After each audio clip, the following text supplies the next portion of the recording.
Hi everyone, I'm just going to share with you these three little file folder journals that I made. I was inspired to make these after watching a video last night by Yoliebean. I will put a link to her video below in the description box.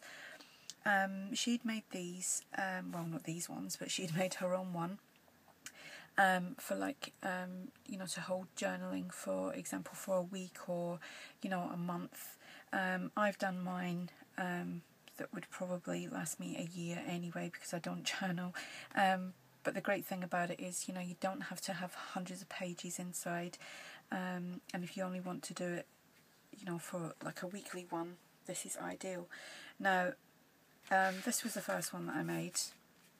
And I don't have file folders, but I do have the file folder tab, which is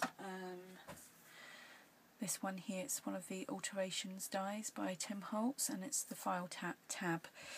So my little folders are 6x4, so I just ran this through my Big Shot to give me this little tab here.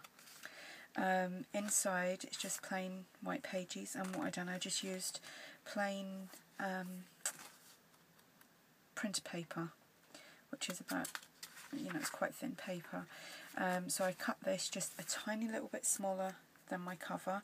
So I think it was just, let me check, it was like 1/8 of an inch smaller than the overall size all the way around. I corner punched all the corners to give it a roundish look, and just used some scraps to decorate the front, a little bit of washi tape there. Used the, I'm not sure if this is a pamphlet stitch or a Japanese stab binding stitch or whatever, I'm not quite sure, but it's so quick and easy. I've actually got another one that I'm gonna do, and what I done was I had a template, I stamped all over it, and I just, because this was 6 inches, I pieced it in the middle, so that was at 3 inches, and then from an inch down from the side, so it was 1 inch, 3 inch, 1 inch, 3 inch, and 5 inches, and that gave me my 3 holes. I'm not quite sure if you can see them, but you might be able to see them on here.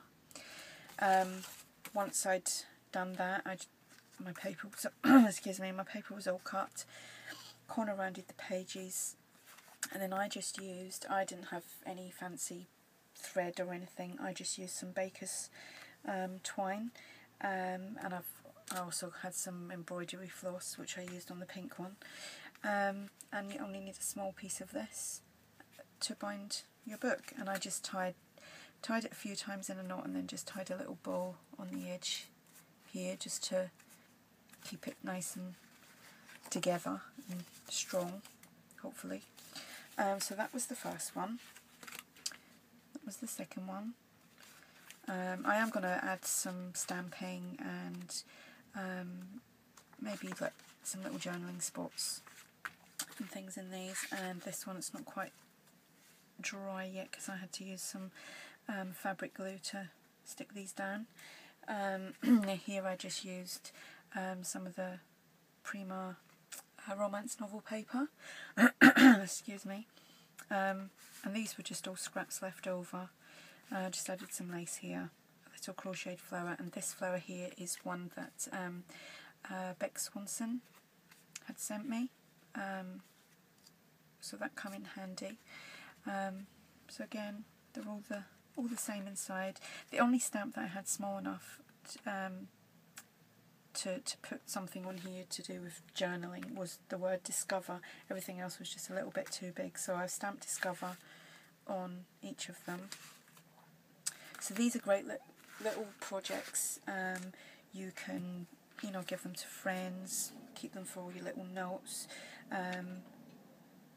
What she'd said in her video was that, if you to pick a subject and you just wanted to write a little bit, keep a small folder on a particular subject that you were interested in, or that you were, that affected you in any way. Some people journal about, their life or, a specific subject. So that's that's them. I hope you'll go over and see her video, because they are very inspiring to make and so quick and easy. Great little projects. So thanks for watching, and I'll speak to you all soon. Bye.